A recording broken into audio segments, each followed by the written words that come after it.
right, so before we begin, hello, welcome. Welcome everybody in the audience. Welcome to those joining on Zoom. Kevin, can you confirm that there are people on Zoom with us? There are people on Zoom. Great, thank you. So I want to first, before we get into this and we start the agenda, I want to thank my fellow town board members, all of whom were consequential in helping us move this legislation forward to create the Traffic Mitigation and Safety Task Force. Yes, when I came into office, it was something that I wanted to do. I observed a lot of the traffic issues that have been getting worse each year, it seems, especially since the pandemic. It's even sort of worsened since then. But I really wanted to do something, and each and every one of my colleagues on the board worked together. Thanks to Supervisor Moore, we got it done. We passed the resolution, and here we are. You know, we're not going to solve every single problem that we face in the town. And I think I just want to set expectations before we lean into all of the material. We're not going to solve everything, but we're going to talk about as much as we can, and we're going to try to do the best we can. You know, this particular legislation was charged with doing three things. One, identifying and studying known heavily trafficked corridors, be they primary or secondary roadways, collect information from the public and traffic professionals regarding potential solutions, mitigation, and prioritize recommendations relative to those roads identified. And finally, devise and issue a final report with findings and varied recommendations to be presented to the town board at a regularly scheduled meeting. Now, therefore, be it. The goal here is really to see what works and what doesn't work. Thanks to some of the folks who are already on this task force. You know, we have Chief Kiernan, who's done a great job keeping our community safe. Tom Houghton, who's our town engineer, has done great work with Tom Neely. And Charlie McCardle, our highway superintendent, who's really been doing great stuff with short-term solutions, be it the cone program, the blinking yellow light program. These efforts, whether they be long-term or short-term efforts, are really meant to help us create a blueprint for where we go next as a town. And that's the purpose of this task force. This is how I imagine the final report, which will be authored by this board, by the way. We're not contracting out to somebody to write it. It's going to be this group that's going to compile information together. You know, Tom Neely is here. He's a great writer. He's going to be doing a lot of writing. Charlie McCardle is going to offer great insights. We have a lot of different ideas that we're going to be throwing around out there, and we're going to be compiling in the final report, which will be the blueprint going forward. There's other things that I think we need to be cognizant of. You know, we have to be aware that it's not just about solving the traffic congestion. We have to solve the housing crisis. That's a major aspect to this. How do we address that in the final report? We need to also address the LIRR. It's one of the reasons why we are so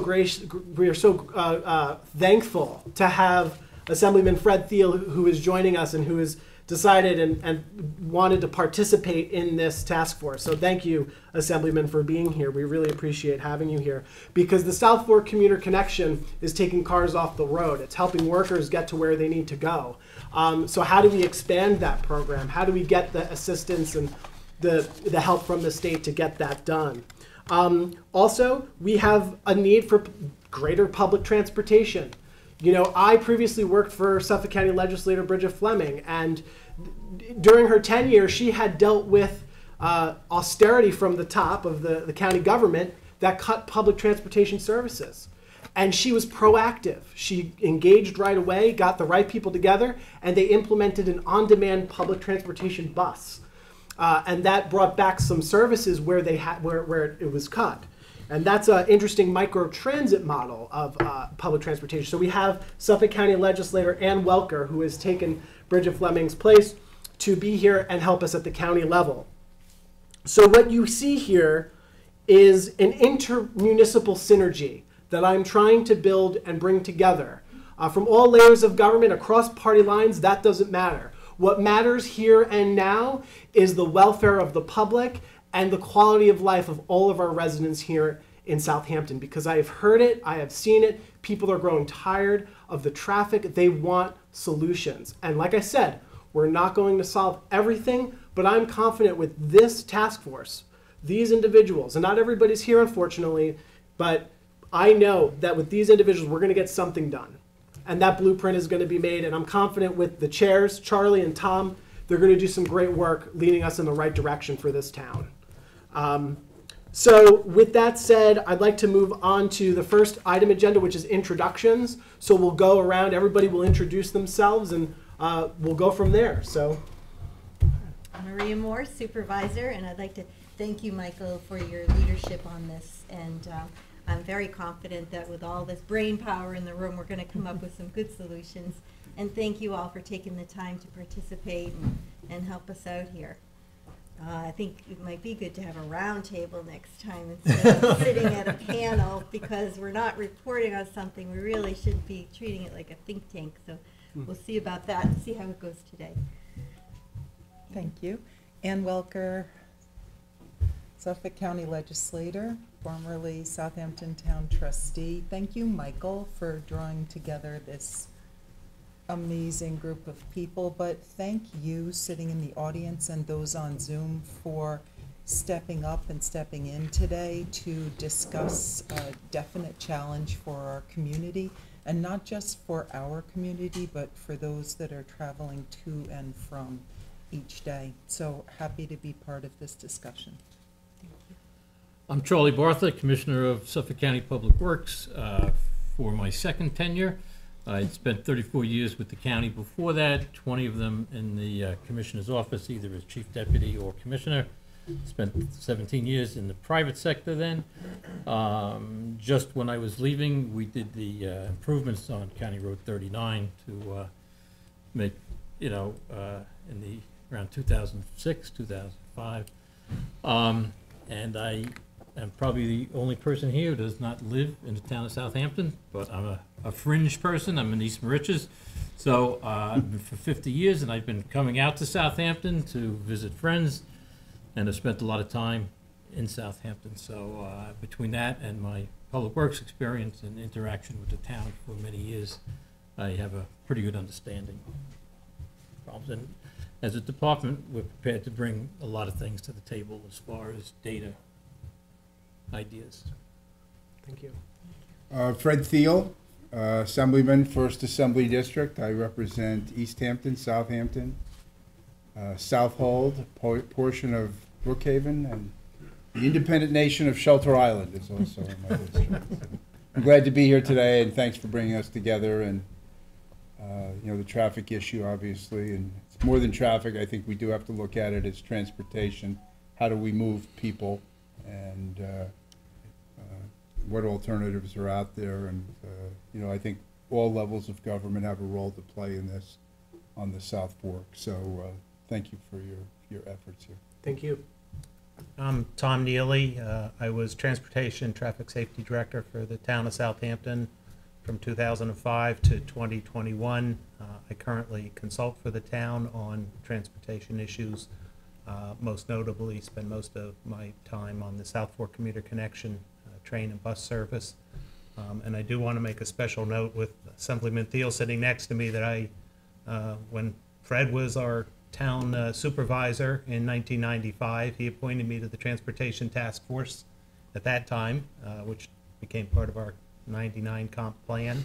And so I've been involved with Fred and a lot of the folks in this room since that time. Charlie McCardle, Highway Superintendent, Town of Southampton. I just want to say this does look like a all-star team, so I'm hoping that we have some short-term and long-term solutions to the traffic problem. I'm Thomas Houghton, Southampton Town Director of Municipal Works and Town Engineer. Jim Kiernan, I'm the Chief of Police here in Southampton Town. Nothing frustrates a public servant more than not being able to fix a problem immediately for the people that live here. And traffic is our #1 complaint at the police department. So I am looking forward to seeing everybody work together and find these solutions.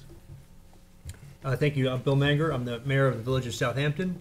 And You know, I stood at the train station right here in the village when Steve Ballone, the former executive, announced that he was putting together a request for proposals on engineering firms and planning firms to figure out what we can do with County Road 39 to really improve it. And I think that's really key, especially to us in the village. We want to see cars remain on 39. We want 39 to work as the highway that it was intended to be, so that we don't have people at the end of the day using ways to come through village residential streets where, you know, we never used to have traffic, and all of a sudden we have bumper to bumper cars outside of people's driveways. And it's very tough on those people that live there.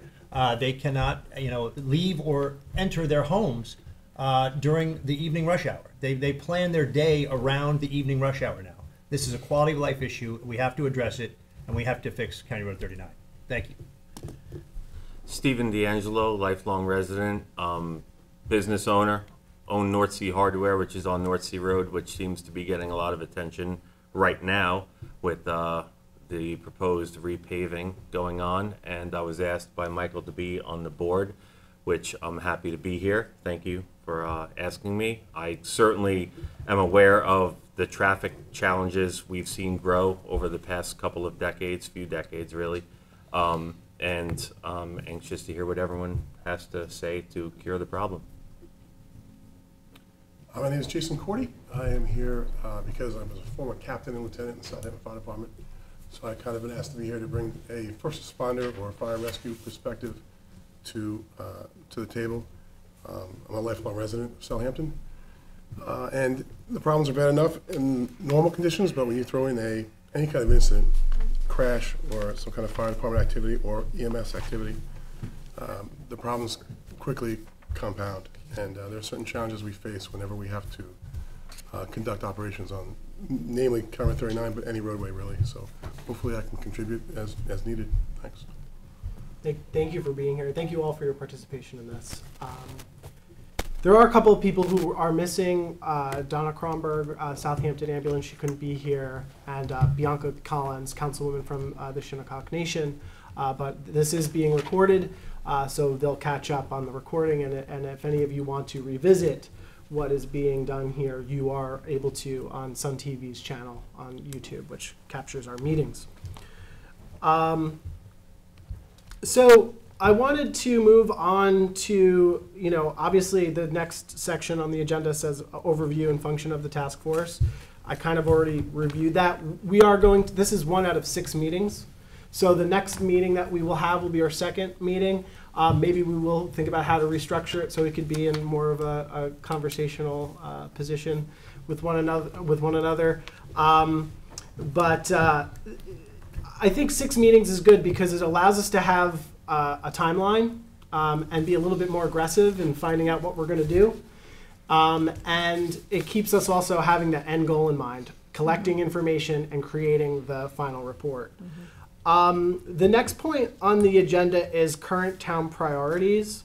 And each of the sections discuss the determination of priorities. How do we make and determine our priorities? That's number 1.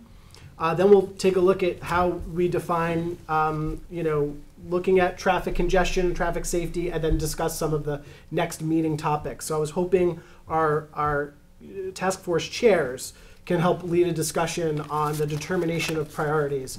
What should we be looking at, and how should we be measuring what comes at the beginning and what becomes secondary? And then we can kind of break off into like a free discussion for the next 10 minutes or so. Or Okay, Charlie, you wanna jump So one of the concerns we have is that, and I hope Charlie will speak on it, and Charlie, welcome back after your furlough there. So we have a study going on 39, and the Highway Department, in conjunction with the Police Department, has what's known as the cone program at Canoe Place Road, where we set up the cones, we blink the light, and we move the traffic through Hampton Bays, down through, and this is in the morning, going east. It works very well, but on the same note, we had concerns, will it affect the true value of the study on 39? If people are drawn towards Hampton Bays because the cones work, And believe me, it works, because we have people taking Dune Road to come out over the Ponquag Bridge, to come out on Canoe Place to save time. One of our concerns was, will these small pockets of temporary solutions affect the true study of 39? So we asked the county, and the county said that they weren't concerned about that portion of it. But the problem I see is that you have short-term, and we have some ideas on short-term, all of which take manpower, which costs money. And then, of course, we have what we hope to be the long-term. Now, if anybody, and I'm sure Fred will speak on this, anytime you talk about plans and studies, you're talking about a long time. They've had studies that took multiple years to even get the study done before anything was actually put in place. So I think this committee needs to focus on two things: is the long-term solution, and can we institute short-term solutions so people aren't so frustrated? You know, at Town Hall, and this is just one example, they can't fill spots for employment because the number one question is, how long will it take me to get here? And that's just Town Hall. You have private business owners, you have, you know, multiple people that it's the biggest concern, which will jump back to some of the things about housing and workforce housing, which is a whole separate topic that needs to be addressed. But I think that the committee needs to focus on what they can do short-term without affecting the study. And then clearly, when the study comes out, hopefully have an aggressive, fast solution. Tom? Thanks, Charlie. I think picking up on the thought of the County Road 39 study, I'm also very appreciative that that study is underway now. Having read the RFP, I think it's actually, although the focus is on 39, looking at some of the locations where traffic counts are being done outside of the County Road 39 immediate area, I think there may be some real benefit to looking at kind of the broader corridor. I know that's not the immediate charge of that study, but I think we've long identified the County Road 39, State Route 27, Montauk Highway corridor as being critical, and improving the flow of traffic on the county roads and the state roads has always been, I think, a critical element of this, to get people back on those roads. I think we have to be realistic that as far as the roadways go, these have inherent design issues, if you will, that they're not, you know, limited access highways. These are roads with multiple driveways, multiple intersections. I think we're going to be able to make some improvements, but I think our improvement in getting people around is going to be a combination of, you know, hopefully some infrastructure improvements, some elements of public transportation, as Michael and Assemblyman Thiel know very well, such as improved Long Island Railroad transportation, looking at transportation demand management strategies to basically change, you know, a little bit of people's travel habits. You know, and I think we'll get to that when we talk about traffic safety in next meetings. So would public transportation, housing, would that sort of fall under the column of longer term solutions? I think absolutely, and I'm glad you reminded us or said about the housing. There are issues. There's land use issues. There's other things that can, you know, long term help improve the you know, the ability for people to get around. And I just want to add one thing, that this is not just about AM, this is about PM too. The PM is so important, especially to the village, that if we are able to increase the flow on 39, like the mayor said, people would stay on it. And the same thing with the North Sea area. You have all of Sabonic that gets eaten up because nobody wants to come out off Sandy Hollow onto 39 because it's backed up. But if we improve 39 on the PM side, I think there'll be some great advantages. You know, they talk about the workforce housing and so on. You know, it would help, but it puts a burden on other things, the school districts and some other issues. But I guess we're here for one thing, and that's to get the traffic going. And I'd like to add to that, I think our task here is to improve traffic flow, improve the ability of people to get around, but we have to do it safely. Right? We cannot get away from the fact that this has to be done in a safe manner. Yeah, go ahead. Tom Houghton, could you please tell us on a short-term note about the cone program, what you found with respect to the results at the Canoe Place and intersection? When we looked at the cone program, what was it, fall of 2021, Charlie? October, yep. October 2021. Canoe Place was an absolute slam dunk, to put it that way. Canoe Place absolutely works.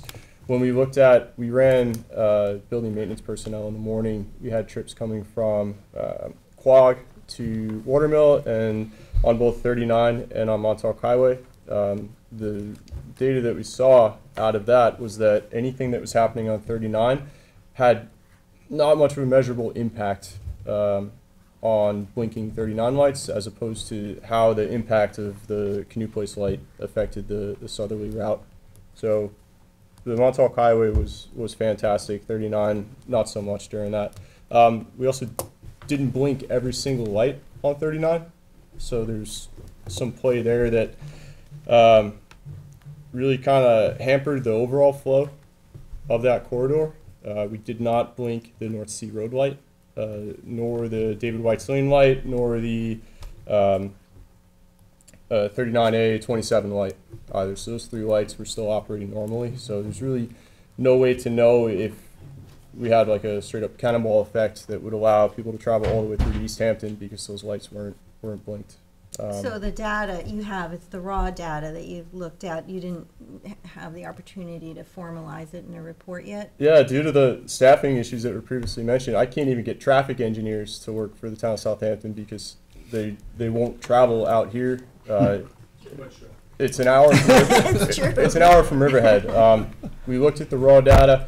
We came up with a couple graphs. We saw the Canoe Place worked. We reinforced that. Charlie's done a great job there. But that was kind of where it ended for us because we had so much else to jump on. And let me just add to Tom, it was a tough week. We picked a week. We had rain. We had a bad accident on 39. It wasn't, in my opinion, enough for a true study. It was also October. Yeah. October into November. The numbers that I have, like, you can clearly see when it was raining. Yeah. It is night and day if it rains. That was unequivocal. And also, we didn't account for some of the, there were some things that we didn't imagine that would happen, such as like school bus being waved across 39. So whenever that school bus came up, that traffic was stopped on 39 to allow the school buses to come across. It wasn't as controlled as one would hope. So paired with accidents, paired with weather delays, paired with it being the fall season, the flow that you see in late October is not July. So there's just a difference in volume that is hard to quantify when it comes to actually delays in travel time. So, And just point out, that was 2022, not 2021. oh wow, okay. Thank Time you. flies. And I think those are real-world situations, Tom, as you talk about the rainy days, or Charlie, the accidents. These are the other things that impact those travel times And the constantly. study, of course. And the study, right. Just to clarify, the impact that the rain had was, Faster, so I think okay, it. I Yes. figured that, I just wanted to. I'd have to check the numbers, but it was over 10 minutes.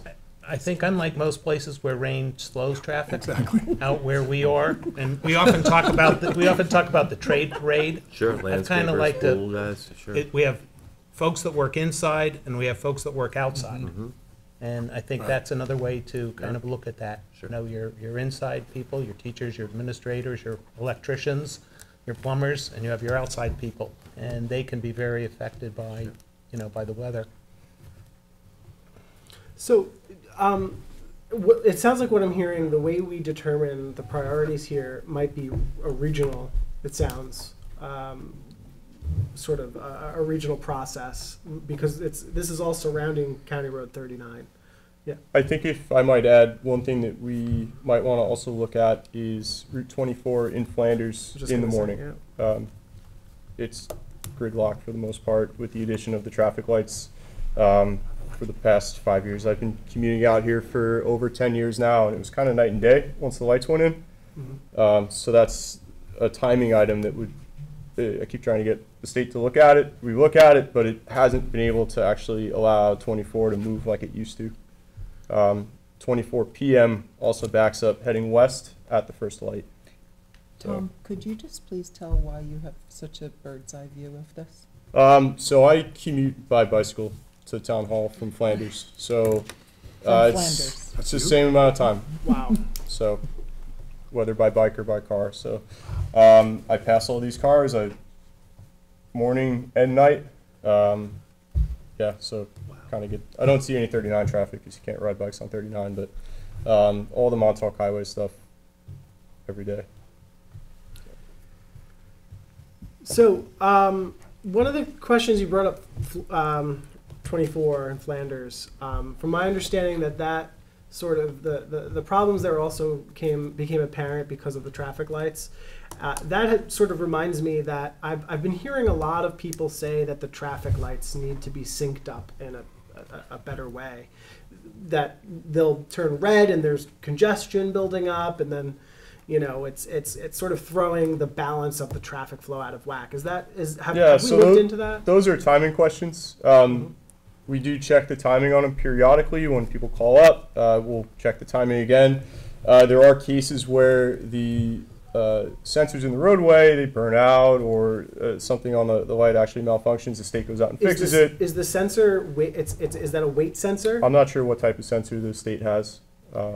Sometimes they're magnetic, but I guess I'm not just speaking about 24, but I guess across the town of Southampton, are our lights, do they all have accompanied weight sensors, or what do they look like? Do we need to improve all of them? Yeah, so here's the thing.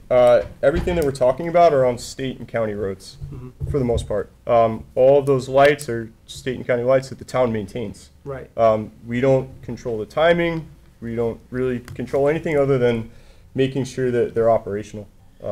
We have contracts in place to repair them when they go out, or if they get knocked down or cause of an accident or anything like that. But all of that is through the state and the county. We've asked before, and the county and the state have brought people in to count the times, measure the times, and so on. Montauk Highway by the college is always a big concern, but if you happen to be waiting at that light not on Montauk Highway, you're going to be pissed off because you're waiting a long time. So the county has been very helpful, the state has been very helpful, and we do our best to keep those lights in sync. What happens is we've learned this. You do a good job on Pleasure Drive, and it gets the people into Hampton Bays faster, and then they're in traffic in Hampton Bays faster. When you get them through Hampton Bays faster, they're backed up in Southampton Village faster. The week that we did that study, we pushed them through Watermill until they got to Main Street, Bridgehampton, and they were backed up from Main Street, Bridgehampton into Watermill. I guess the next meeting we'll have East Hampton Town here to explain how the traffic is bad there. But Wayne Scott, you won't even yeah, get to exactly, exactly. Look, I know for a fact that and I can only really make a statement about the Hampton Bays. And I use this phrase a lot. It was in the beginning. It was almost like insider trading. Like everybody wanted to know, are the cones going to be there? And it was like you got the tip. Are they going to be there? Everyone gauges their time based on those cones. So when you have no cones and they're leaving at 5:30, 6 o'clock to get to the hospital or to Southampton School, then you put the cones there and now everybody has an extra half an hour. That's times everybody. I think one time we counted 6,000 cars went past us at Canoe Place. So when 6,000 people realize that the cones are there, they can leave a little later. And if you're doing the same thing on Flanders Road, it's just moving everybody to their destination a little bit faster, but it clogs up the next area.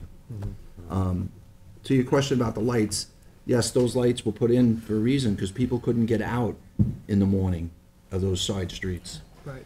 Now, and I hope Jimmy doesn't get upset with me, but then you have everybody taking the middle lane trying to beat the traffic, and it becomes a police issue or an enforcement issue. We did some cones on Pleasure Drive for a week. We did what we did and it worked very well because the people on Pleasure Drive couldn't get out of their driveway either. Same thing as what you have in the PM in the village. So we were able to clear Pleasure Drive out, but then at the light in Hampton Bays it became an issue. So Could I, just one last thought on the traffic signals? Before you go, I just want to let Yeah. everyone know on the panel here, this is a free-flowing discussion, so feel free to just butt in.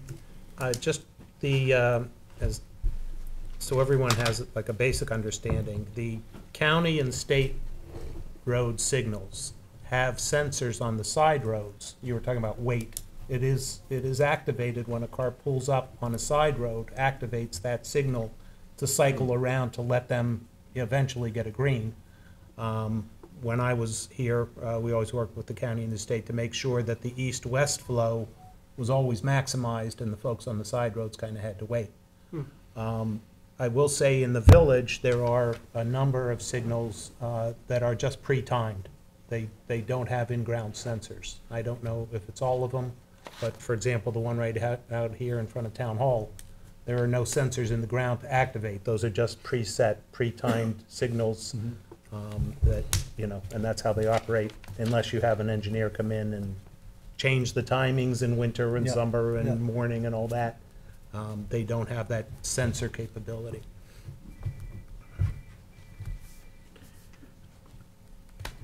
Tom Houghton, the data that you've collected for the CONE program, are we able to see that data? Are you able to put it together for the task force to take a look at? If that's something the task force wants, then yes. What do we think? Would we like to see that? Well, We can make yeah, sense. I think we'd like to see it, but is there, you know, how did you compare it? Is there something on like the Google Maps or something that can show what the length of travel time is historically? Is that something that you can just, because to do it at the end or the beginning of the season doesn't seem like a good measure of what the traffic is. So. Yeah, I would caution us to, we did actually during the study record the estimated Google travel times during that. Tom looked at it every morning. Okay. But I would caution about using that as a historical benchmark of what the traffic was like that day. We can't go back.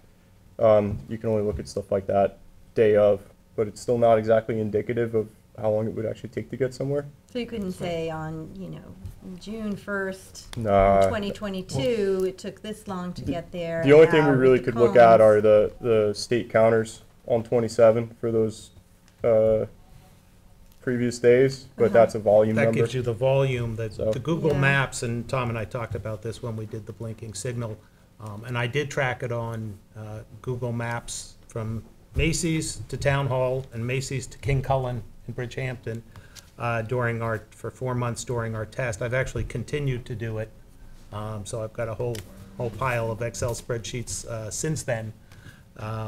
But the Google Maps data is taken from pings from phones, and then they use algorithms. They don't release exactly how they come up with their numbers, but it's a combination of actual data being, you know, pinged off of people's phones as they drive by Macy's and, you know, get to Town Hall or whatever, as well as algorithms of, I guess, the history of what the travel times along the roads are. I would very much hesitate to rely on anything like that, though, in a study.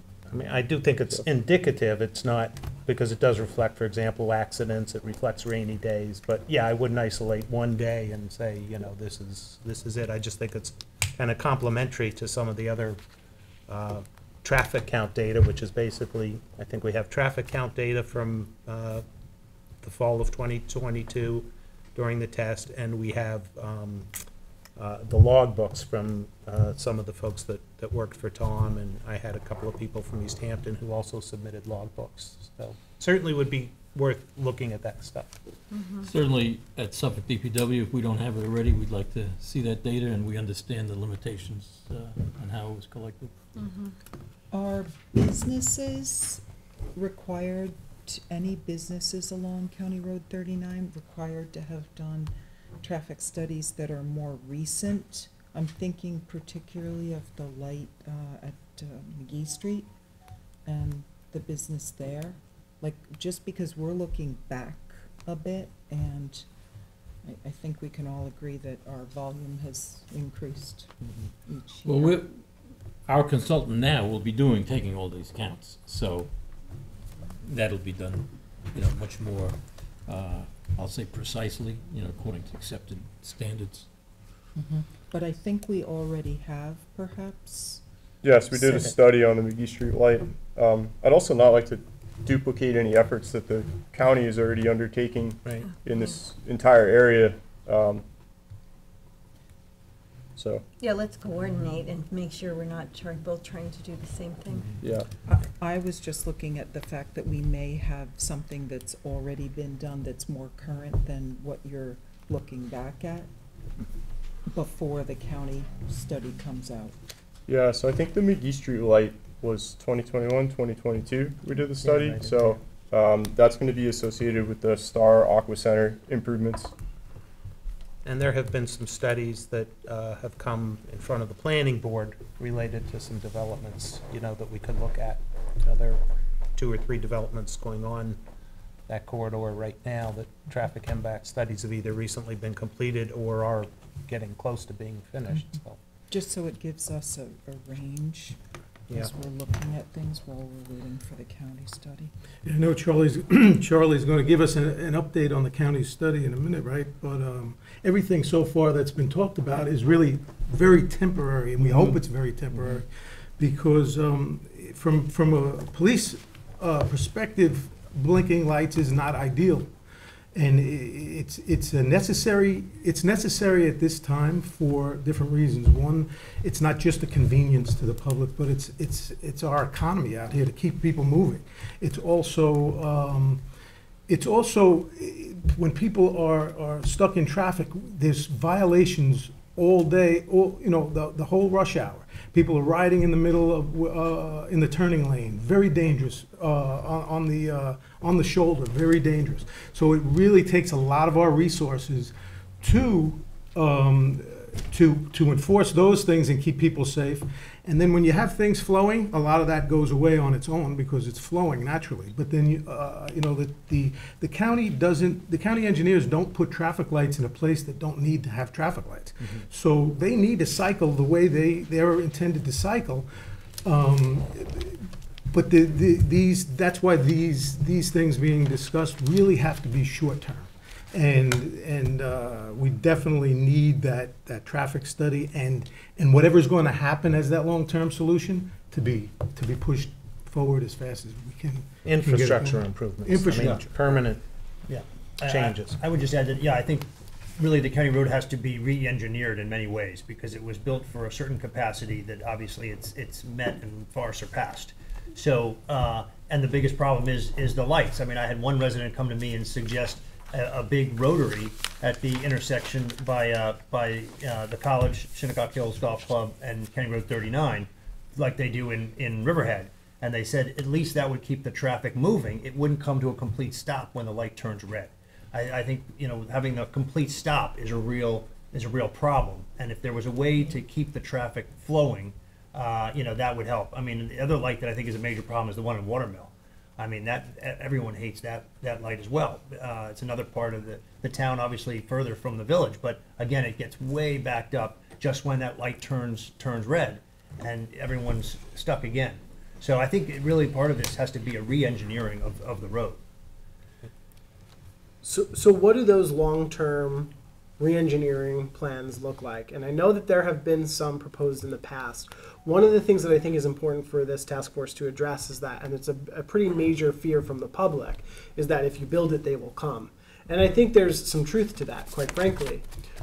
But how do we look at some structural changes that we can make that won't necessarily add to the amount of cars on the road, but will help improve flow, such as traffic circles, which I think is a really optimal approach to enhancing traffic flow.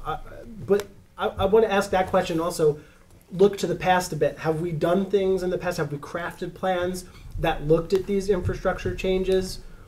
Well, Michael, I would like to, if I can jump in on that. Yep. Over the years, there have been a whole number of concepts, developed plans, not fully engineered out or whatever, but, multiple intersections, down by the Macy's intersection, all along County Road 39. We spent 2 or 3 years working with the county on a redesign of that with, roundabouts. Watermill, there's been, actually, it started with a citizens initiative to design work roundabouts in at some of those key intersections. I think, we understand that, traffic signals generally improve safety and allow people to cross roads and do things like that, but they congest roads. One of the things, and I think the mayor just mentioned it, that, it's well documented that roundabouts improve traffic flow and decrease accidents. So, that's one of, various ideas. And, one of the thoughts I had was maybe in the second meeting or second and third meeting or whatever, everybody dust off the plans that we have here. And bring them in, and let's, I know there's some new ideas. I know you've talked about, for example, the reversible lanes and, electronically. Yeah, but isn't that not a waste of our time to look at when they're doing a study? Let them do their study. I mean, why are we looking back at what we think you should? Let them do their study and see what they come up with, and we have to worry about the short term, like we're doing, I think. And then after the study comes out, we can then focus on the back roads that are under our jurisdiction. Right. Okay, then maybe I would say, maybe Charlie, this might be a good time. I mean, my question is, what's the timing on the study?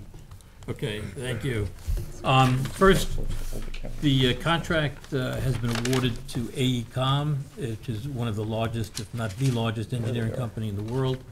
However, they have a local team dealing with this, which is critical to us. We want people that, inherently understand what the problems are.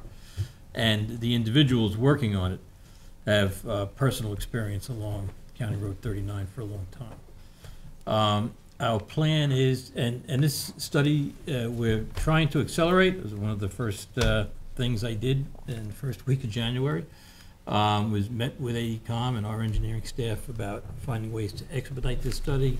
And one of the things we decided is that we're going to have a very early in the process meeting with the community. We're planning in sometime in May, where we will have established a variety of concepts. And we don't want to spend a whole lot of time getting bogged down in something that the community will not support. We also realize that we're never going to get 100% support, and I'm assuming everyone here realizes that as well. So I have directed these folks that we want to think big, because this problem's been around a long time. We've made some improvements, and then it's deteriorated again. But this is an opportunity to think really big, and so we're going to come up with a couple of ideas that are going to be extremely costly. But this is the time, in my mind, to do it. And we, we'll be looking at eminent domain on some options. We'll be looking at express lanes through the troublesome intersections. And certainly considering roundabouts and traffic engineers, and we can have them speak to this group at some point if you would like. We're considering those certainly, but they don't work in all instances. And we're speculative whether it would be useful in these conditions. And I think everyone here knows what some of the problems are. There's so many multiple driveways with the businesses, and there is cross access and eliminating some driveways is a good thing, but that's also very tough on the businesses, as well as restricts some of their parking. And we are aware, and if any ideas come out of here that we have not thought of or been made aware of, we're going to have those evaluated, these popular ideas, and that'll be part of this May presentation. And if there's issues with them that we see, we'll identify them. And we're looking to get real feedback from this meeting in May. And Charlie, can I ask you that, as we said, the county roads are a critical component, and of course the state roads are a critical component. We don't have a representative from the state DOT on this committee, but I know you have a good working relationship with them. Would you think, will be possible, because some of these aren't just going to be on County Road 39 or County Road 80, I would think, pulling them into conversations about some of their roads, maybe that's something we can talk about in the future. You could certainly reach out to them, yeah. Because I think, Yep. 39 leads into Montauk Highway, and County Road 80 leads into 27A, and, so I think we have to have that conversation with them, and hopefully your study would kind of bridge that Right, to work with them. absolutely. Charlie, what's your timeline?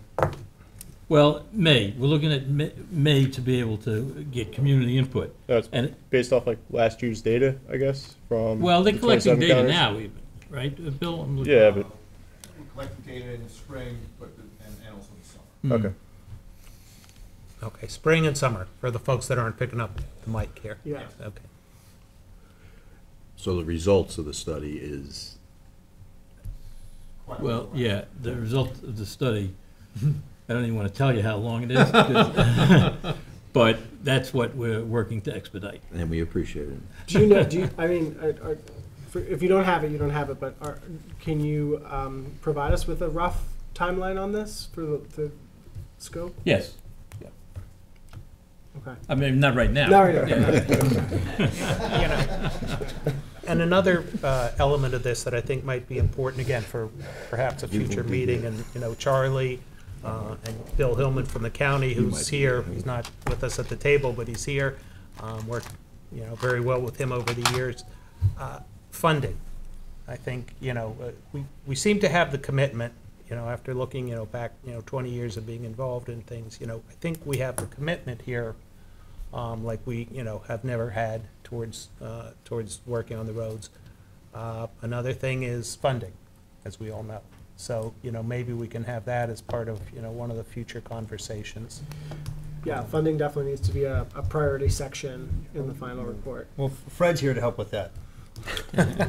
Bill, you're always right.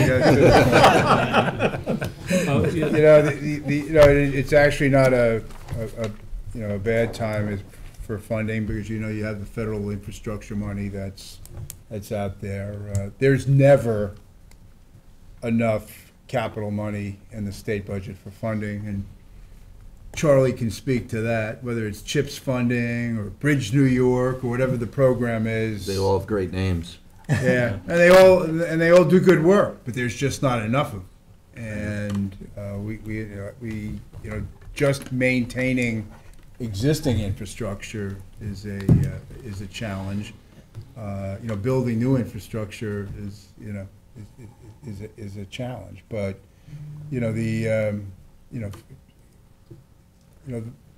the funding is that's down the line a little bit. I can tell you from the years of experience is that the harder part is reaching consensus on what those solutions should be.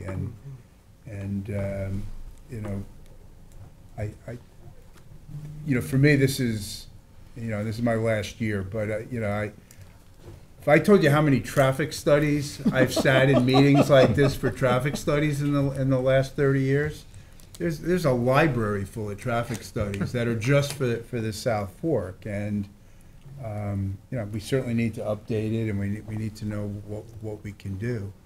But there are certain limitations out there, and when you talk about Montauk Highway, from where the diner used to be, and you start heading east, that's not just Montauk Highway; it's the main street for every hamlet in the community. And with Watermill, Bridgehampton, heading east, and people don't want to mess with their main streets. So that you're going to get to a certain point, and the infrastructure is the infrastructure. And with County Road 39, there were previous studies about adding additional lanes, and they do involve eminent domain and taking of property and things. All of those are hard decisions, and we shouldn't minimize that. And but there's some short-term things, and Charlie McArdle and others have been like at the forefront of trying to do those things, and they're to be commended for that.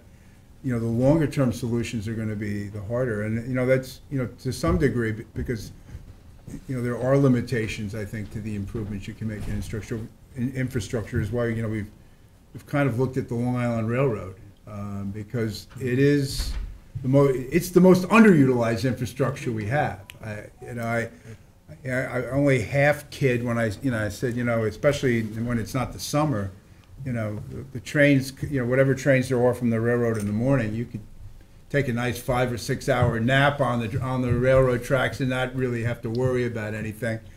You know, there's potential there, and, you know, the South Fork commuter connection has been, you know, it's one of the few things I've done in government all these years where the only complaint I get is there isn't enough of it, you know, and that is a limitation on infrastructure. Right.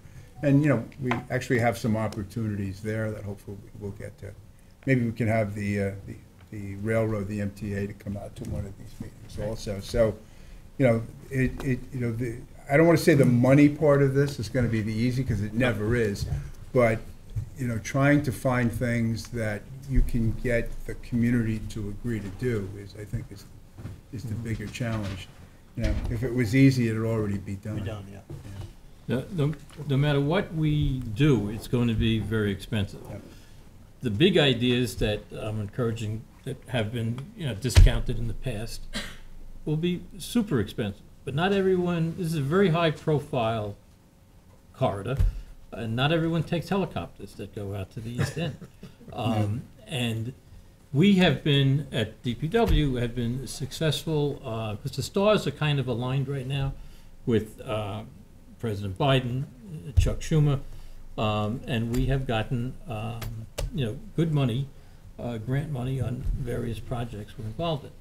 This will certainly eclipse it by far, but I think, as Fred said, we have to at least think about things and not discount them right at the beginning. Right. Tom? Charlie, I just had one last question. It's my understanding that the County Road 39 ADA and drainage project was pushed to like 2028, 2029. Is that permanently on hold pending the study? Which project? The County Road 39 sidewalk and drainage project? Yeah, we've pretty much abandoned that. I just want Could use that money for this. It says sidewalks. They'll take care of one intersection. And just, you know, just throwing things out there, because I think that's what we're doing today. Yes. I think we have to keep in mind, when it comes to County Road 39, that there is, you know, it hasn't moved so far yet, I think, and the pandemic is part of that, but there's the plan to put, you know, for Southampton Hospital to build a new hospital on the campus. And that, you know, that, if planning for County Road 39, you know, that is still the plan. Even though things have slowed down, I mean, I think you have to take that into account. Absolutely. With this also, which is good in the way is that it's less traffic. You know, 1,200 people work at Southampton Hospital. It's people that are not going all the way into the village, and you know, it will be, you know, less. But it presents, obviously, getting emergency services vehicles in and out. You're going to need modification to the infrastructure just to be able to do that. But if there's housing opportunities, that could cut down on the traffic as well. Yeah. So it'd be a nice opportunity there. And maybe a new train station there. Exactly. We There, you definitely know, have to reactivate that. Yeah, they're station. definitely the train station. You know, if the hospital's there and, you know, the campus is revitalized, you know, there should be a train station. If you're going to run South Fork Commuter Connection, there should be a train station there. Yeah. While we're talking about timelines, the US Open is ratcheting rather quickly towards us. Although in some calendars, that's probably long-term, it's not really in ours. It's more short-term. That's something that I think we should address. It doesn't have to be today, but I think we have to look at that. May 2026? Yes. June. And I think the amateur is the week before or the week after. But they've already set up a storefront in the village, from what I understand, right? I haven't seen it yet. Oh, No. okay. They have engaged the county executive's office within the past couple of weeks. Yeah, they plan early there at the USGA. Yeah. They really, I've been through a couple of Yeah, them. they've been in Yeah. contact. They've been in contact. And Could, they can do I, a good job, too. can I ask Commissioner Bartha, where is the May presentation anticipated? We're working on that. Okay, okay. I'm sorry. Thank you. I- I wasn't worried about the where, I was worried about being ready. Because I think we will have a May meeting, and if you wanted to wrap it up in this, it could be on it could be an agenda item, I'm just saying. Good idea. You know, since it's a public forum. You need a bigger room like the college room, the auditorium. Auditorium. We can use our auditorium. Yeah, yeah, for sure. If you would like that, just keep that in mind as an Yeah, option. we'll be in touch. Okay. One other thing I'd like to raise with the supervisor and you, Councilman, is that I think honestly the town has to relook at the zoning along County Road 39 because that obviously contributes to the traffic, especially in the number of curb cuts. You know, how many are entering and exiting on the side of the highway. Obviously, if no one ever entered or exited the highway, you'd be able to fly right along, but that's not the case, and that's not the way County Road 39 was built. But I think the town should really take a serious look at how the zoning is for that whole stretch of that corridor to make sure that it is compatible with what we are trying to do here, which is alleviate traffic on County Road 39, and we can't just keep adding more and more and more with more and more curb cuts because it just doesn't work. So I can just speak on that just a touch. Those curb cuts are submitted to the county for approval, and our planning department does make every effort to require cross-access easements as they're developed. We can't go back in and talk to somebody with an existing site and make them have a cross-access, but as they come to us, we absolutely look for that on our plans. But Tom, the Southampton town is responsible for the zoning, not the county, along the side of the road. So you're saying less businesses on County Road 39? I'm saying you just have to look at the density that you're allowing on County Road 39 because you're just exacerbating the traffic. I understand what you're saying, but I'm just, I mean, it's plain to anybody that drives along that road that it maxes out at certain times of the day. And you just can't keep adding and adding and adding because how is that going to work? You're disagreeing with me, Tom? I'm not in the planning department, so I Okay, can't talk about how we could rezone County Road 39. But just Well, wanna I think touch it's about something that the access. town should take a It's a look at. thought. Yeah. But Tom, you did say we always require a cross-access easement in the Yes, back, yeah? as they come in. That's, at least that's a good thing. And we do have to keep in mind, and I'm using very old data here when I throw this out, but something like 40% of the traffic, 45% of the traffic on County Road 39 Keeps is going. going east. That's correct. So But every time someone tries to enter or exit along the way, you gotta slow down if you're in that right lane. we have, there's applications in front of the planning board right now that, have to be looked at very carefully. Yeah. Very, very carefully, yeah. Thank you. So, we didn't really, well, we did talk about traffic safety sort of in talking about the traffic congestion that we're facing. But next meeting, I'd like to focus on a little bit more about some safety items. Speed monitors, stop signs, all of those things. But for the next meeting, I want us to also think about guests. I think Assemblyman Thiel brought up a really great point. Maybe having some folks come here to discuss certain opportunities with us, such as somebody from the MTA to talk about the railroad. Yeah, both the railroad and the state DOT, I'm more than willing to, you tell me when the date is and our office will That'd be great. get them here. Thank For you. whatever meeting you want to get them here. Yeah. Thank you, That's a- Assemblyman. Might have to hog tie them and bring. We got them out here last time. That's true. If anybody can do it, Great. Assemblyman Thiel can do it. That's right. So if anybody has any thoughts about guests, even if you know of any engineers, people who might have some knowledge to provide to this task force, so that we have some information we can include in the final report, let's think about that, and we'll collectively put our heads together on that. And also specific meeting topics. If you have something you'd like to talk about and hash out in greater detail for the next meeting, email me or Paula, and we will get it on the agenda. Note for the public, if you have comments that you want to provide to us, we have an email, and that email is traffic@southamptontownny.gov. Again, it's traffic@southamptontownny.gov. In fact, Kevin, are you able to put that email down on the bottom of the screen to contact the task force? Our chairs, myself, Paula, the supervisor, have access to that email. So when you send it through, we will forward it to our chairs, and we can bring it up in discussion for future meetings if we find that they are pertinent to the discussion. So that would be great. I also, I guess one of the things that I wanted to focus on in terms of how do we define our priorities, we talked a lot about County Road 39. There are a lot of other areas in the town, specifically Hampton Bays, East Quad, Watermill. So there are a lot of different, Flanders was mentioned. We need to also think outside of 39. While 39, it's been determined, right, very crucial corridor. It's creating a lot of what we're seeing across the region, but we also need to go beyond that too. And what I'm hoping is that each meeting will have public portion to allow you, the members of the public, to come and talk to us about the problems that you're facing in your communities, because maybe there's something that we could do here and now, especially if there's a significant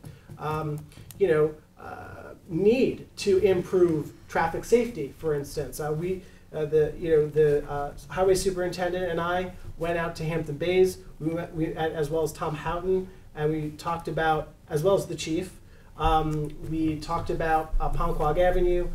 We went into Remsenburg, met with the school district, talked about some of the issues going on there. So this is your opportunity as members of the public to inform us on what's going on in your communities, and we can kind of write all of them down, catalog them, and determine what we might want to do with some of these issues. So I guess since we're already an hour in, 6 minutes over an hour, let's move to the public portion. Are we okay with that? Did anybody have any last minute items?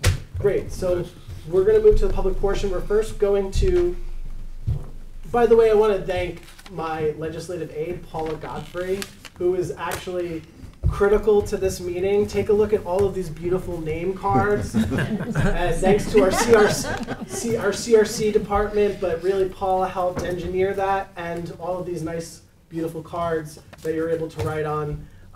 This wouldn't have been able to happen without Paula. So thank you, Paula. I really appreciate it. Yeah, round of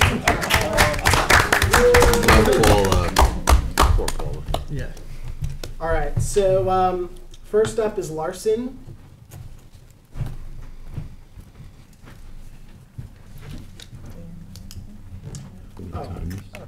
First and last. I hope.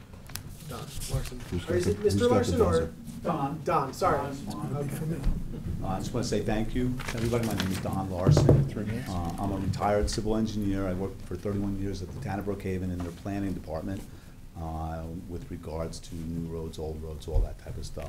I'm glad you just spoke a few minutes ago because I feel a little out of place here. I understand that it seems most of the conversation is for the eastern part of Southampton town.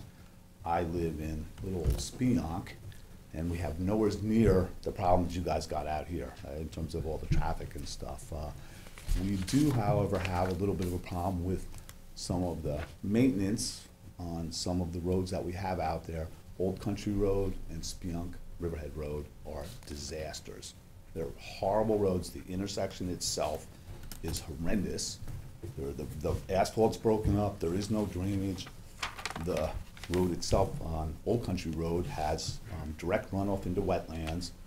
The idea of installing drainage is generally a highway payloader just digging a hole in the side of the road and hoping the water goes away. Spionk Riverhead Road has residential zoning, commercial zoning, industrial zoning, all together on the same street, which is really a planning no-no. Should never be connected. So we have all these tractor trailers. We have an asphalt plant. We have sand mines, tons of traffic.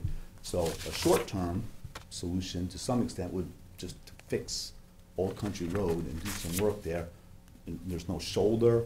Apparently, the town is looking to build a ball field there on the Gables property that we talked about a little, Michael. And I would hope that before that ball field gets built, some major improvements would be done on Old Country Road, because there's going to be a lot of kids, and there's going to be bikes and people coming to that ball field. The long-term solution, or a long-term solution, might be, it's been talked about for many years, is opening up Spionk Riverhead Road to Sunrise Highway to alleviate some of this industrial properties and such, with potential money from the state and stuff. I know that's also a large project, but it really should be done. The design is already there. It's set up for and an exit and entrance, and that would help take care of some of the industrial traffic that is in residential areas and really should not be there. So again, Don, had you sent us an email on this? I think I sent one remember to- reading yeah. Michael forwarded Yeah, I it. did, yeah, I sent, and I will gladly send any little thing I can to some extent from the Far East. I was gonna say, you don't have to send it again, because we've got it. Yeah, I think we do have it, right, yeah. It's in our list, emails So I to just wanted to review. put that out there. I want to say thank you, everybody, and enjoy. Thank you, Don. Thank you. Thank you. And just so everybody knows, you'll have 3 minutes for each speaker. Next is Michael Daly. Oh, yeah,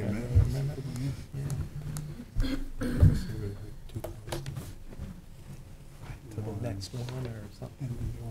Hi, good afternoon, and thank you, Michael, for bringing this this group of experts together.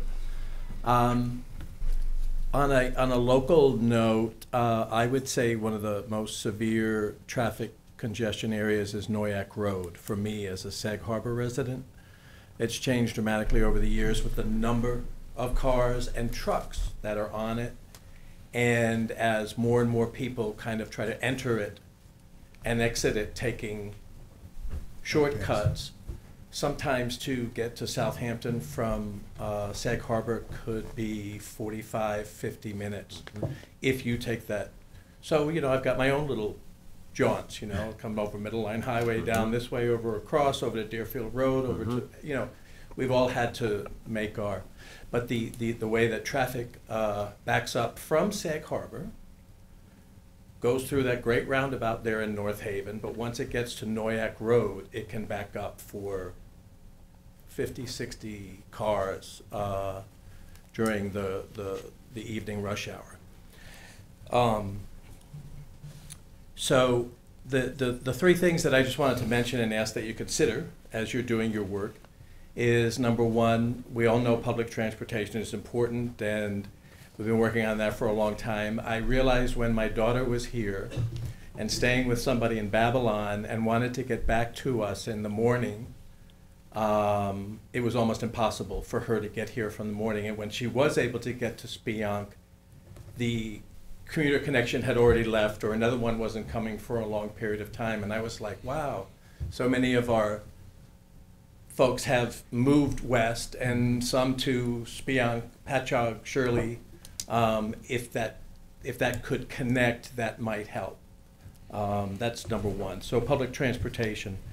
The other thing is, please consider the Long Island Greenway that has been planned for a period of time. That will be bringing 200 miles of greenway from Manhattan to Montauk. And if that could be done sooner rather than later, Mr. Bartha, that might help take some of the alleviation of the need for sidewalks on County Road 39. If that greenway was done, then there could be walking paths and bicycle paths. And a lot of people say, well, nobody bikes on that area. Well, nobody bikes because they're scared to death to bike. I mean, you're so brave to bike to Flanders every day, but, and people say, well, nobody walks on that road because there's no sidewalk.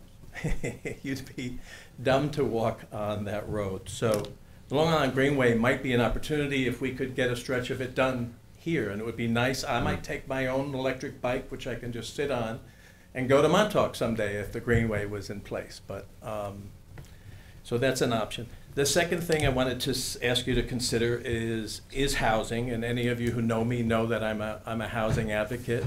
I think we need to do more research, not in this committee, but as an East End, on where the housing really needs to be. We want to make sure that we have housing where the jobs are and where the people are working. East Hampton is doing a terrific job on housing for the township and has been for the last several years. Michael is just going to have to wrap it up. Okay. Yeah.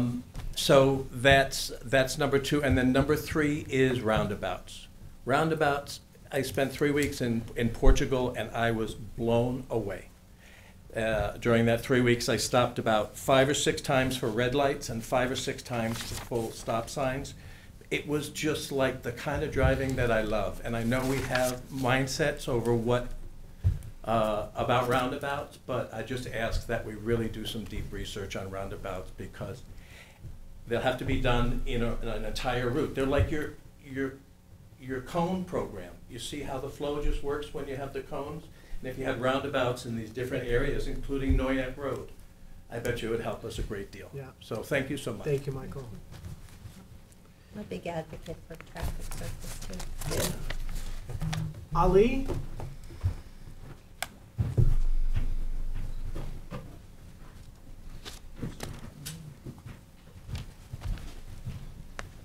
Good afternoon, and thank you all for the great work that you have started, and I look forward to hearing the results of this study and the work going forward. I'm a resident of 3 Diamond Court in Southampton, and I'm here to bring up an issue that many of you are aware of already, which is a right-hand turn from Flying Point Road into Diamond Court. There is a seasonal sign there from April 1 to September that you cannot make a right-hand turn from 6 in the morning to 8 o'clock. Unfortunately, nobody pays attention to the sign. There's no enforcement. And so last year, Tom, Charles, a lot of work was done to create a temporary solution where we had cones in the morning to enforce that stop sign. And that was a game changer. The traffic that comes through Diamond Court into Mill Farm Lane has become unbearable. It has become incredibly unsafe. Cars, trucks, even school buses speed through the neighborhood at unbelievable speeds. This is a residential neighborhood where people walk their dogs, children play in the morning, and children wait for school buses in the morning, and it has become incredibly dangerous. Traffic backs up, because this is a shortcut, right? Traffic backs up to Lower Seven Ponds, where people can't get out of their driveways. So my ask as a resident, and our community's ask, is one, if we could extend the no right-hand turn sign to maybe 9:30 or 10 o'clock in the morning, because at 8 o'clock is when the trade traffic starts. And we have hundreds of cars speeding in our neighborhood in the mornings, hundreds of cars. And people who have been there to watch it have seen it from the town. Number 2 is an issue of how do we enforce the sign, if we do extend it or the sign that is there. Because without enforcement, unfortunately, we know that people don't pay attention. And so the question is, what are the possibilities? I know that the police force has limited resources, so is a camera, a speeding camera, a viable option? I know it hasn't been done before, but maybe to think about something like that. And then third, if there was some talk about maybe putting up a gate, a temporary gate. We talked about the issues with fire trucks and ambulances, but to find a permanent solution. So short-term solution, permanent solution. Thank you very much for your attention, and I hope that we'll get to a solution soon. Thank you. Thank you. Thank you. Jerry?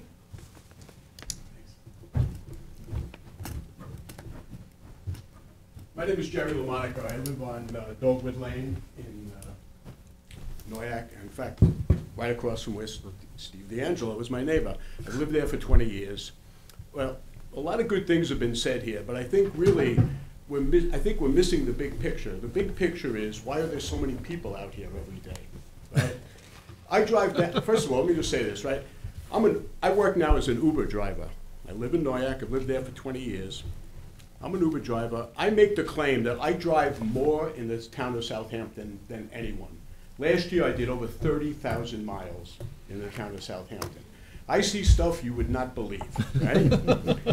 I'm telling you. Coming in on County Road 39 in the morning, I was coming out once on a Saturday morning, right? At like, because I was up island and I'm coming out here, I said, well, there's no trade parade on a Saturday morning. And I'm coming in, we're right past the Hills Station Road there, and traffic is all backed up. I go, what is this? It's a Saturday morning. So as I went a little further, I saw what the problem was. There were 3 girls, like in bikinis, walking down the road on the side of the road. And everybody, that's what slowed all the traffic up, right? So, Finally, a good reason. The number, I don't know if there's a record of how many building permits the town of Southampton issues, right?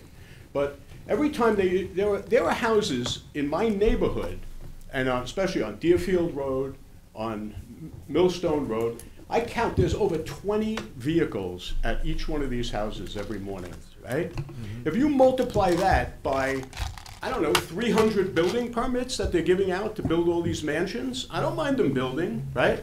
But that's 6,000 cars a day. How are you going to get rid of 6,000 people a day, right?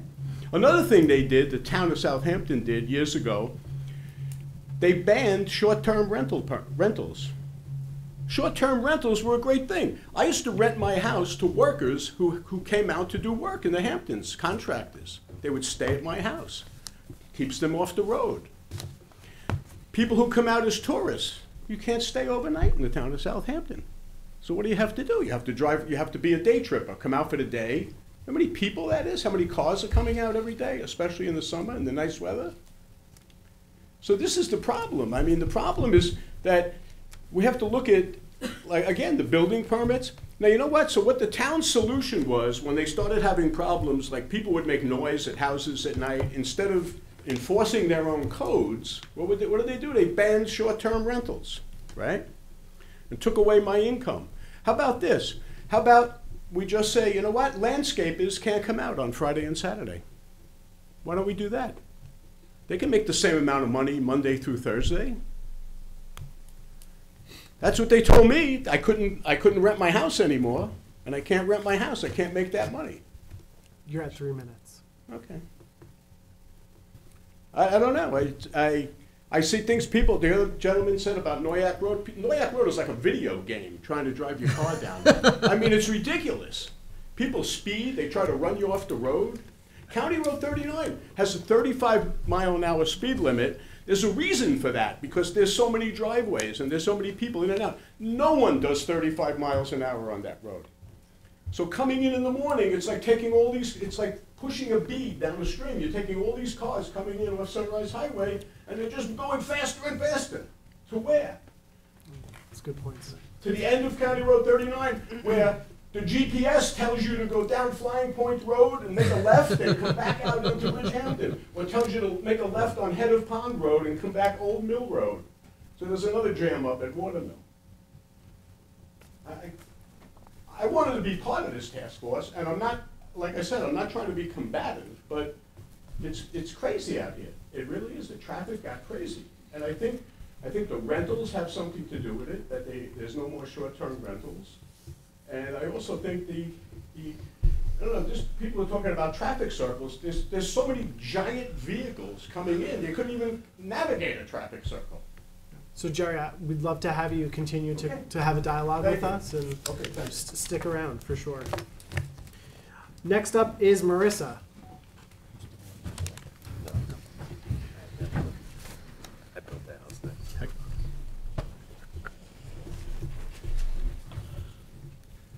Hello, I'm Marissa Bridge from the East Quogue Civic Association.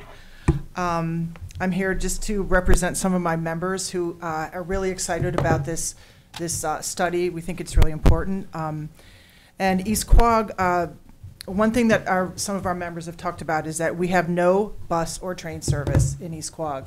The bus stops in Hampton Bays, and that's particularly difficult for our senior population. And I know there is a senior bus service, but not everybody it feels like availing themselves of that. You have to plan ahead and all that. So that's one issue that people are concerned about. Another is the 200 homes going up in a mega development on Lewis Road, which is only a 2-lane road. And it also has a sand mine going off there. So there's already so many more gigantic trucks there than there used to be. And they're putting in some infrastructure now of, I don't know if it's underground water pipes or electric pipes, but Lewis Road, which is really our only road to go to 27, other than going to Hampton Bays or Quogue, is getting really jammed up already. So that's something people are concerned about. We also have a morning and evening rush hour traffic on Montauk Highway. People cut through East Quogue, and that's our main street. And again, it's not as bad as it is in Southampton. I don't want to say it's terrible, but to us, it's dangerous because that's a time when kids are going to school and it's difficult. So I just wanted to bring those things up. And one idea that we've talked about in our board meetings is possibly a parking lot somewhere where people could drive their cars and park and then get on a train or a bus and be taken to a central location further east, maybe east of Southampton, because I know a lot of people work from here further east, some way to really get the people, get the trucks off the road, you know, the pickup trucks for the trade parade, and get them there without clogging up the roads. So that's it. Thank you. This is great. It's a great idea, and thank you so much. Thank you. I just also want to state, too, just for the public's edification, that there is a study going on CR 39, but that is a county study. What we are doing here is a task force to essentially craft a report that will hopefully be a blueprint on how we move forward with our traffic plans and infrastructure going forward. Just want to clarify that for the public. Tommy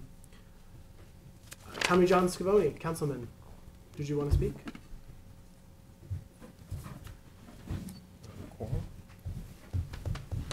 Thank you, Councilmember. Tommy John Scavone, Councilman, Southampton Town. Thank you all for being part of this, and Councilmember Uselli, thank you for putting this together. It's certainly quite a group. I just want to kind of deliver one thing to this committee, and please add sidings on the Long Island Railroad to your conversations with this. And as many of you know, the infrastructure on the railroad, we need these sidings so trains can pull off, so other trains can go by, and increase the service, the train service on the Montauk line. And that's all. Thank you, and I look forward to the rest of your meetings. Thank you. Okay, we'll move to Zoom. Just so everybody knows and is aware, we have this room until 6 o'clock. So just I ask those who are on Zoom if there is anything that has been brought up already that you wanted to speak about. If you would possibly email our traffic email, that would be great. Just so we have enough time to fit everybody in. We'll try to get to everybody as the time allows. So Kevin, is there anybody on Zoom? Yes, there is. You're the first person right now. Thank you. Where are they gonna be?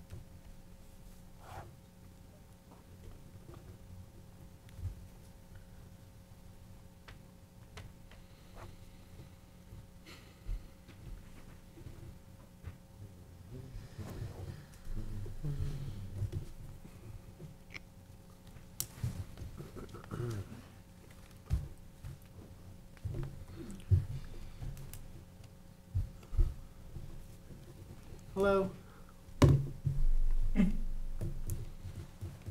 Oh, you're frozen. Can you hear me? Yep, we could hear you and see you. Yes. Okay, thank you. My name is Catherine Middlefield, and I am supporting Ali's statement. I live on Mill Farm Lane, and I'm a prisoner in my house in the morning. I can't get out of my driveway. I have the same concerns as everyone else who is blocked into their driveway. I can't walk my dog safely. I can't wheel my grandchild in a stroller. It's really very, very difficult. We met many times with Tom Houghton, and he has proposed some of them could not be done because our street is really not it's a public road and we can't put gates, and they told us we couldn't put speed bumps. So we have explored so many.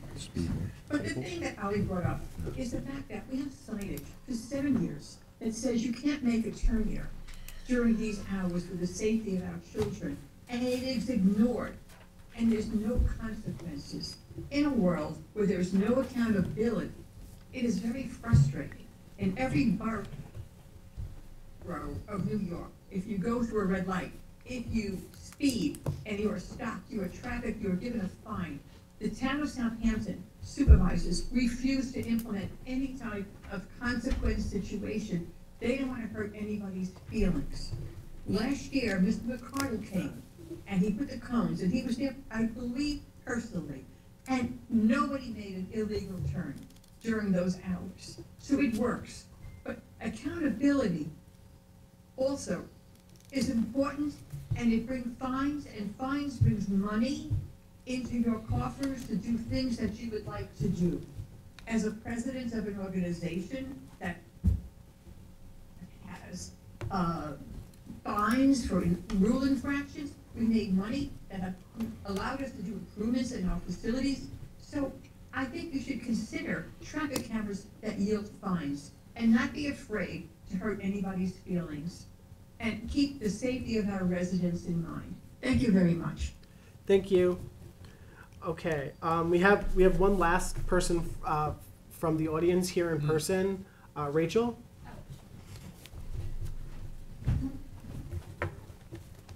And then we'll go back to Zoom. Oh, sorry. That's okay. Thought I could raise my hand like at the town board It's meeting, okay. sorry. My name's Rachel Verno. I chair the CAC in Watermill.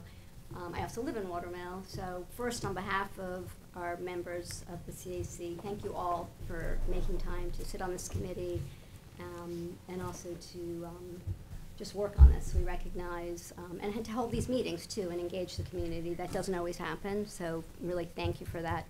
I don't think I could ever, in 3 minutes, touch on everything that's going on in Watermill. Clearly, there's the 2 lanes of traffic merging into the 1 lane of 27. If you talk about widening County Road 39, at some point, you're gonna have to merge onto 27. I appreciate Fred acknowledging that the hamlets are very protective of keeping the feel of the hamlet. We had our CAC meeting on Monday night, and one of the things we talked about was the excessive speeding through the hamlet, because the hamlet is sort of now treated just as a pass-through and not really a hamlet center, which is unfortunate. It's a really nice hamlet. I know the light is the bane of everybody's existence, but there's an enormous amount of development that the planning board has approved because that's where the light is. Maybe the light should be on Deerfield, maybe it should be on Scuttle Hole. It's at Station Road. We have 37 new townhouse units there. It would be a shame to get rid of that light and have everybody move east to Noadana, which is a really dangerous place to make a left turn. So I think now that light is on trigger plates, so it's a really long light, but I think it would be unsafe to get rid of that. The other thing I would just say, maybe in terms of process, there'd be the ability to have sort of smaller meetings just for the back road issues, so I don't have to take up everybody's time here. That's sort of, we have a lot of overflow on the back roads. Maybe whether it's through a CAC meeting or smaller meetings, we could meet with Tom and Charlie, and maybe Chief Kiernan, just to sort of talk about. I know there's a committee to really shut down Diamond Court. As a chair of a CAC, you sort of start to go down the road, which roads that are public roads do you close? Someone's here from Little Cobb. I'm sure she'd like her road shut down in the mornings. I live on Hedda Pond. People live on Old Mill. Yeah. So I just don't know where you sort of end that. So I get it, and I know that group, it's not a private road. Maybe they want to privatize it. I don't know. But putting up gates, I just get a little nervous about that. And I have a lot of friends who live in that area, but that does sort of concern me. One of the things that came up at our CAC, obviously the trains and mass transportation, you're only going to solve this problem long term if you get some of the cars off the road. And you're only getting cars off the road if you offer people a way to commute. That's just the reality. So I would 3 minutes, say, Rachel. sorry, I would just say whatever the community can do to push the MTA and the county to get that funding, to get that going, I think would be terrific. And the big thing that came out of our CAC meeting, and I said I would relay it to all of you guys, was putting a moratorium and stopping all construction during the height of the season until we solve this problem. It's radical, it's not going to be popular, but in short term, you may have to do things like that, where you just say, we're going to limit construction, building permits, while we're sort of dealing with this problem.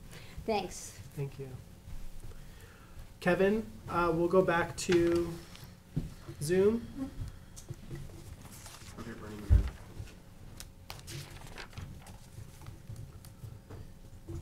And just I want to reiterate for those who are speaking on Zoom, if we've covered your concern already, if I might ask you to just pass your concerns, that way we can reach everybody. Thank you.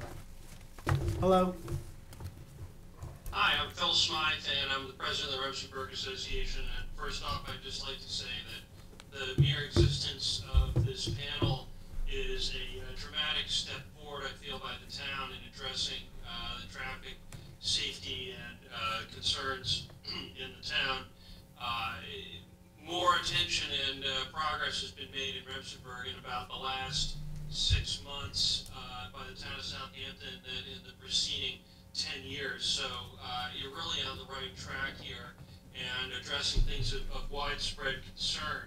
I mostly want to touch, yes, some things have been mentioned. I just want to touch on them again real quick. Speonk Riverhead Road, especially intersection with Old Country Road. This is a widespread concern in our area, and I hear about this over and over again, even though it's sort of outside of Remsenburg. Building permits. Okay, this is a very big issue in Remsenburg. We have a lot of construction activity going on, and the traffic and so on that's associated with those heavy construction traffic is definitely an issue, coupled with just increased utilization, delivery vehicles, and so on.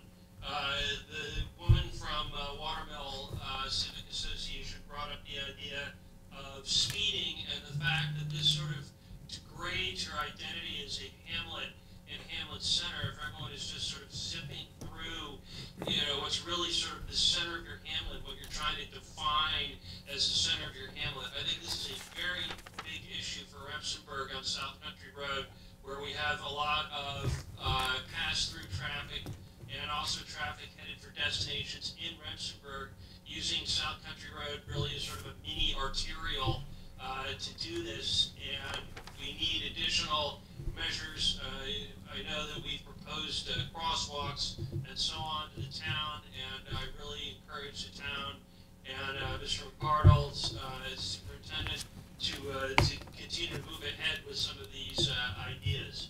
And the Remsenburg Association also, of course, on its own initiative, has installed 2 radar speed signs. We have direct evidence statistically that these do improve traffic speeding issues just from people seeing them, and we really appreciate the additional radar signs that were placed in the school zone at the request of Superintendent Sullivan, and also the floating radar speed sign that has been placed in various locations in our area.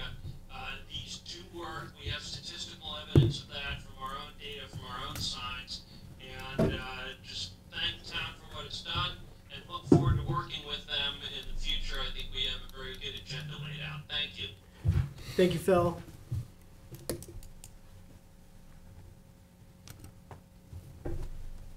Okay, Kevin, next. Yeah, we have one more.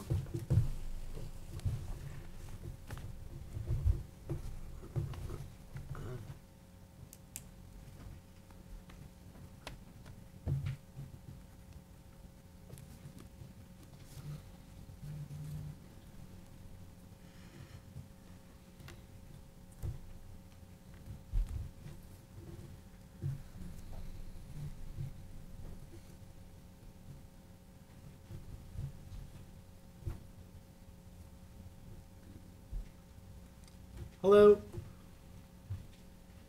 Oh, you're muted. Can't hear you.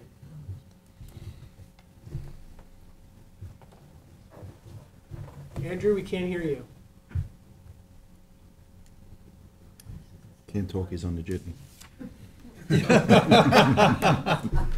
We still can't hear you. We can't even see you now.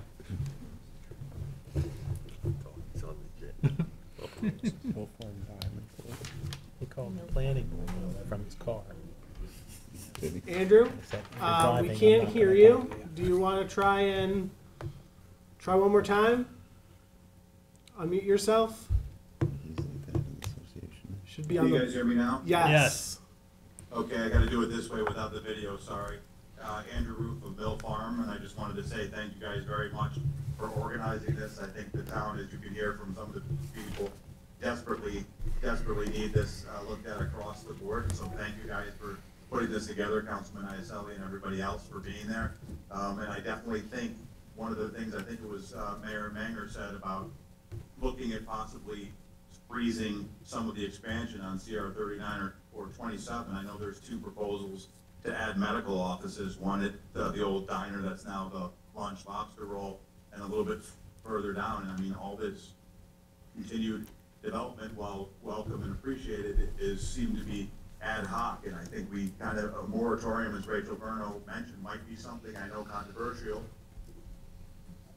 but would be worth looking at as we're trying to reduce traffic. All these medical buildings bring more and more people, and I know they have as of right to build them, but I do think that's something. And then I would definitely like to say, I hope that we're going to consider speed bumps. I know it's not popular with the highway department. I hope we can find a way to work with them to make it so it's less intrusive as they do their important work. And maybe we can also look at, as people have said, traffic cameras, speed cameras, any of these kind of different solutions, because especially on the back roads, it is incredibly dangerous and a really critical point, as I'm sure you guys are aware.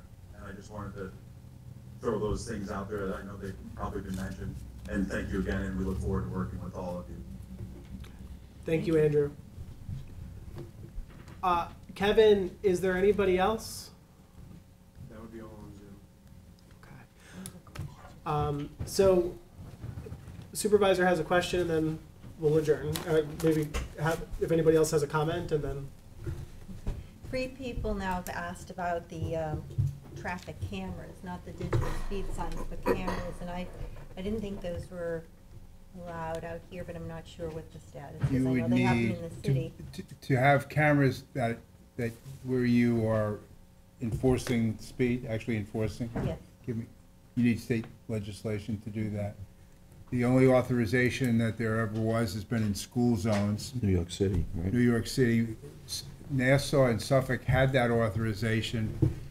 When they tried to implement it in Nassau County, the Titanic had a better rollout speed cameras in Nassau County.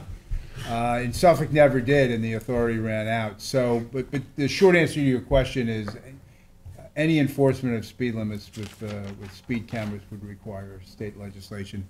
I did just get a letter from the East End Mayors Association on this same topic. Oh. You know, so one of the things about speed cameras, and I think a lot of folks have brought it up to us about a possible way to mitigate some of the speeding cars. But I know some people fear cameras in their communities. It's just a general thing, privacy rights, etc. What if there were, could we do speed cameras and have the town issue like a letter, like noting that, and it might seem counterintuitive, but at least it's a step, because I don't know if the community is going to be fully comfortable with speed cameras, but could we just issue a letter from the town that states, we have caught you speeding, and you know we're warning you about this? Is that a possibility? They're just not enforceable. I know you might want to talk with some of, like, the Suffolk Mayors Association, Nassau Mayors Association. They especially in Nassau, they've had some discussions about this. Mm-hmm. But you know they're not going to be enforceable. Right. It kind of just gives the drivers the idea that the town knows that you've done something, and maybe they'll change behavior, and it might be the first step in seeing if that does anything, but I don't know if that's even something that would be effective in the long term. Hire more cops. Yeah, I mean, do you have any comments, Chief, about some of the There is traffic? no doubt, like what we heard today is a fraction, a really very small fraction of the complaints that come in. And the speeding vehicles are a huge problem.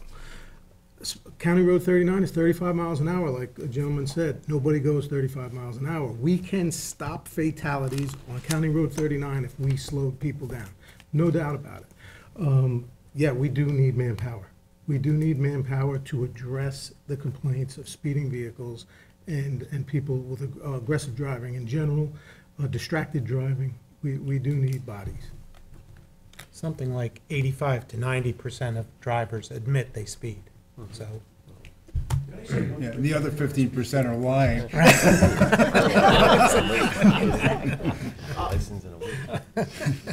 Another thing that was brought up too were the speed monitors, especially the ones that Phil Smythe referenced, noting how significantly the traffic has improved just from the installment of them.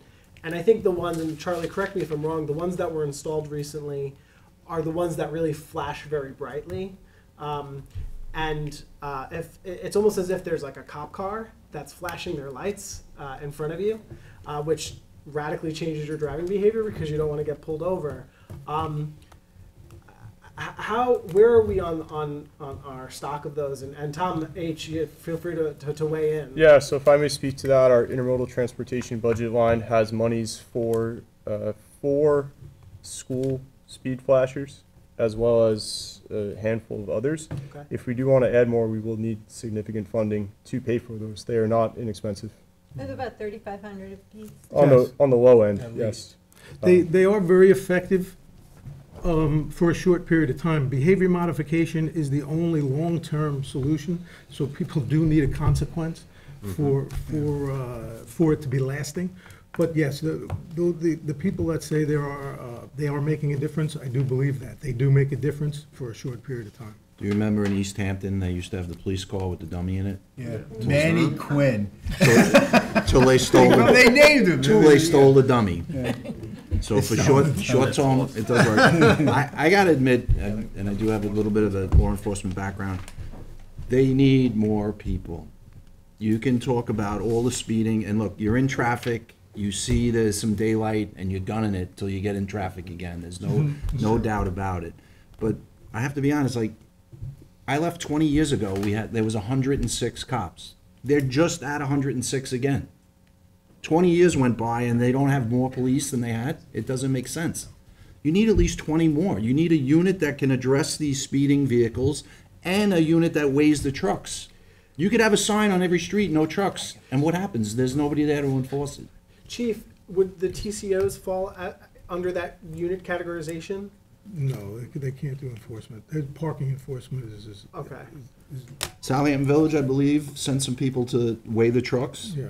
So they have some enforcement and they're big fines, so those trucks know which streets to stay off of.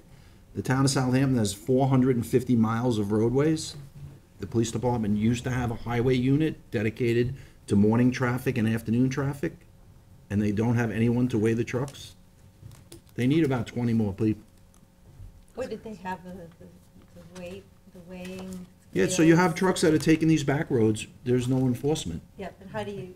We have scales. The village has scales. Yeah. Now, where do you, because we looked at this a number of years ago, and where you pull them off on the road was always a question. I don't know where you guys. Well, it's usually have on it. residential streets in the village. Right, but if you 'Cause pull them that's- over on Head of Pond, you're blocking a lane of traffic. No, you could You have to find, find a There are a lot of location to roads, do it. there are a lot of roads in this town that could use scales, and we've been invited to borrow their scales to Yeah, we share. yeah, And we do share well. Great. We do share well. So, yeah, no, If you have a place to pull them over. yeah. I mean, there are trucks right now going through Fanning and the neighborhoods in Hampton Bays. There are trucks right now going through there that we'd like to stop, but, 3-ton bridges. right. And the bridges throughout the town, the little bridges. Sagaponic has a big issue. Sagaponic.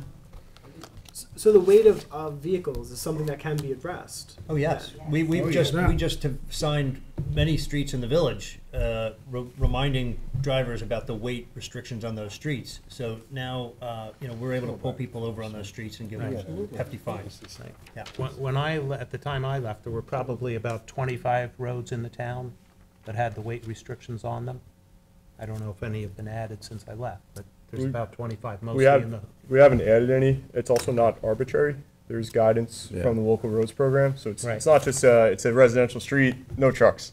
That's not the case. We do need to actually study each one of them. Yeah, well, the village retained a traffic engineer. Exactly. Who came in, looked at all of our streets, and identified the streets that they thought they should be placed on, and that's how we did it. Besides the traffic and safety issue, overweight trucks damage the roads. Yeah. Absolutely. Exactly. That's a good point. So we're coming up 10 to 6. We're going to probably adjourn.